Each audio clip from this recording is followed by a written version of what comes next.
In case you're listening to this on a Tuesday, it means that you've missed out on the Twitch fun on the Monday night. Boo! But in case you're watching this live on a Monday night at 9 p.m. Central European Time, this is the first of many Monday night Euro reviews.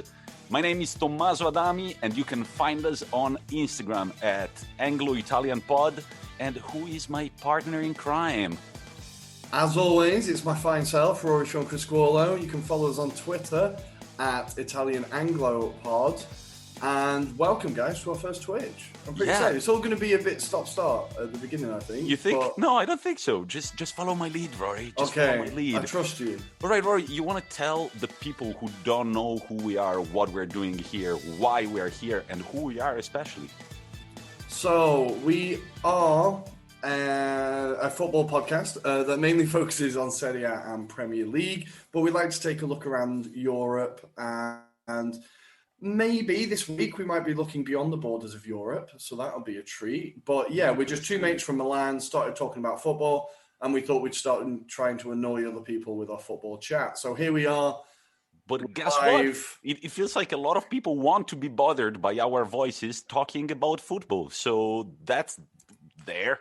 And that's the reason why we're on Twitch, because recently we decided to not only publish an episode on Fridays, which was kind of our routine until now.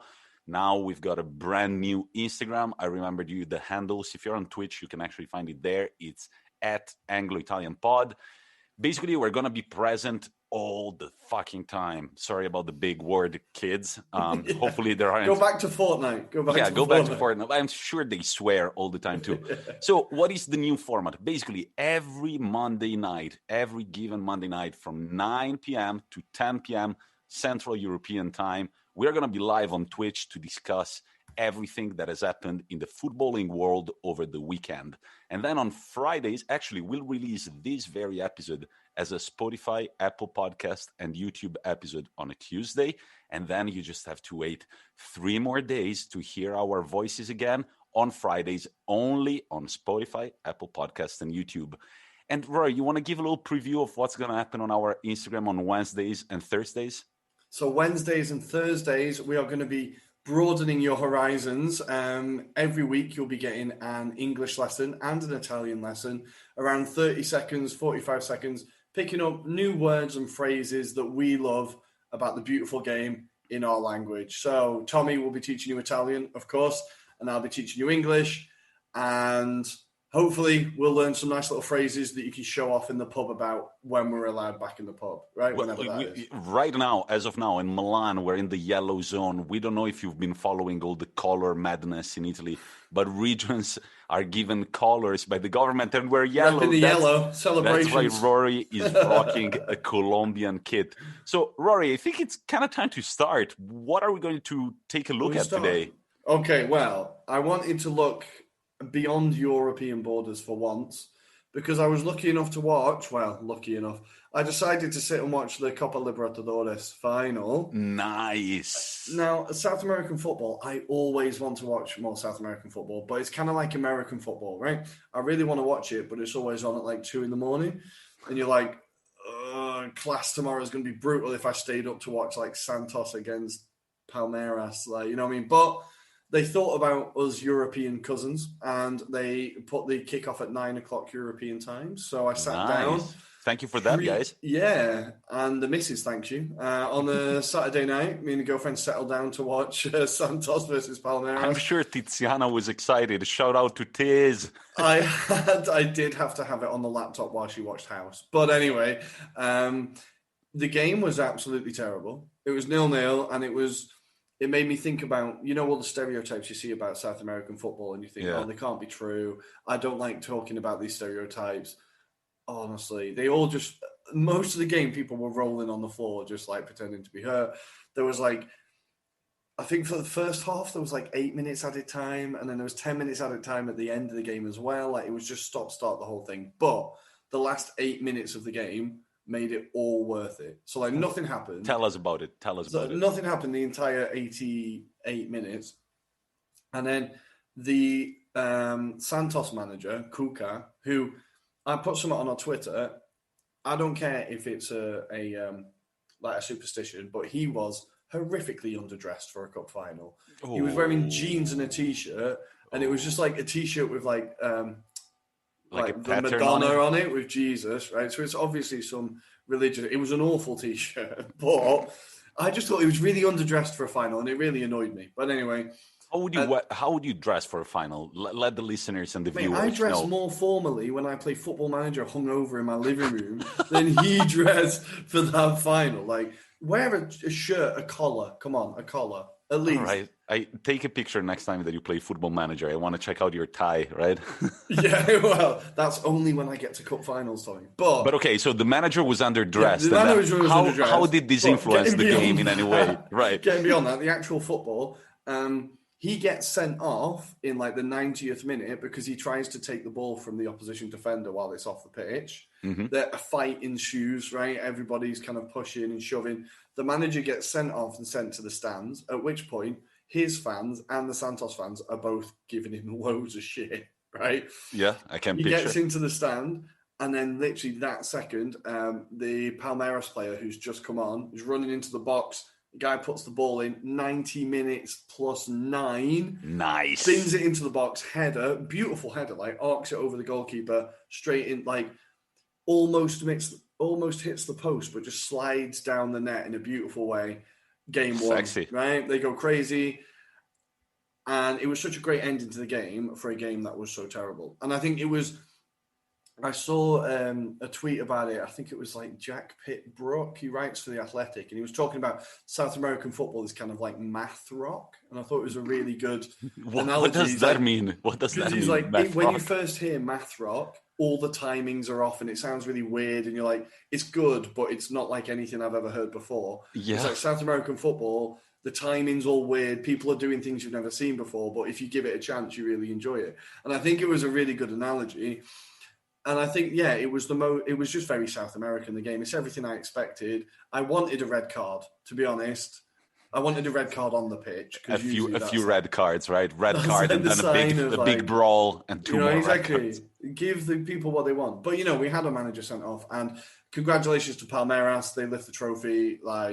And am I mistaken, or Felipe Melo is in the Palmeiras team? Is that correct? He was in the squad, I think. Yeah, he was in the squad. Yeah, Felipe Melo, still after breaking shins left and right in Europe, he went back to his home country and won a Copa Libertadores. He's having a whale of a time out there. But one of the Santos players, I saw this before the game, very dodgy. As he was walking out onto the field, he touched the trophy. I was like, you just cursed yourself there straight away. I feel like that seems really stupid to me anyway. Yeah, there was this thing in the Italy dressing room before the final against France. Apparently, Gattuso was very vocal and told the people to not even look at the World Cup as they were taking the pitch. It was like, that's bad luck. Don't touch it, but don't even look at it. Yeah. You can't. You're just going to jinx it. You are just going to jinx it. And they did. But that was my Saturday night. So... That's an exciting Saturday night. Lockdown is affecting us all in different ways. Right. That's how it's affecting me. So beyond that, I think we're ready to talk about Europe, right? And let's talk about Europe. Safer shores. Where do you want to start from? So before we delve into Serie A and the Premier League, which are kind of like our leagues of expertise, we're just going to drop some knowledge about the other top 3 leagues in Europe. Bro, you want to take us somewhere? Where do you want to start from? Let's start in France. As the right. Tell me everything. There we go. That happened in Liga, so to speak. The big headline was that PSG lost away to Lorient. Big banana peel. Who saw that coming? Right. So I was doing the edit for our Instagram page with the games on. And I was like, should I even write PSG Lorient? And then I was like, yeah, I'll just write it for the French fans, right? But then turns out it was a big, big surprise, and PSG lose crucial points up top. Yeah, and this puts them now. They are 3 points behind Lyon, behind Lille, and 1 point behind Lyon, as both of those teams won at the weekend. So it's really shifted the. Like we were saying last week, they got level on points. Maybe we're just going to see them kind of slowly take kill the control league of it, again, but yeah. it seems like they've had a bit of a wobble. And their 2 goals against Lorient were both penalties. So it wasn't like they really dominated the game. The Lorient goals are really nice, like incisive breakaways. Pochettino in the pouring rain cut quite a sad figure. I did feel quite bad for him. We will see if you can actually take the man out of Tottenham, but can you take Tottenham out of the man? Because I've said it a million times. It gets into the DNA. It's in the water, mate. It gets into Yeah. their cells, into their fibers, and it's hard to get rid of. For the new listeners, the guy on the other side of the screen compared to me wearing a yellow short is a big time Arsenal fan, and he forgot this shirt that I'm wearing here right now. So a few jabs at Tottenham are always welcome in the Anglo-Italian pod, but we try to be impartial. There may be a few more this weekend, considering how they did. But we can wait a little bit for that. Delayed gratification again, I think. But so PSG not so sure of running to the title, huh? It's a weird one, right? I feel like we said before, it's always been such a formality for them. Like, they don't even have to think about it. It'll be interesting to see how the players handle it when they're not just running away with it, because it might be the first time in a while that they've actually been fought for it. So it'll be interesting to see how they do. Obviously, Pochettino never involved in a title race before, really. Well, he was when that season that Leicester won the title. There were a few games that Tottenham could have gone top, and they didn't really take advantage of the situation in a very Inter-like manner. So I guess that was kind of a title race for Pochettino. That's a fair point. Maybe I just want to look down on his achievements. But back in a title race, and one that he's expected to win. Let's say that. He's never been in one that he's expected to win before. Yeah, good. I would say.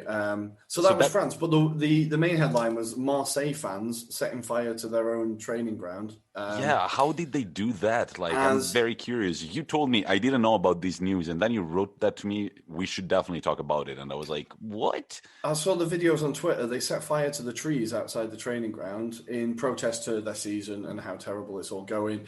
They're fans that have been angry for a very long time, Marseille fans. I think that club has always had such great potential to be like a huge powerhouse of European football again. And they've got a done it. They've got a sweet stadium. I love the Velodrome.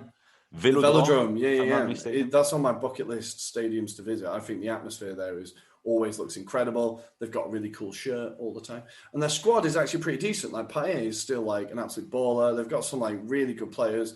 They brought in Matey. Who did they say they signed from Serie A this week?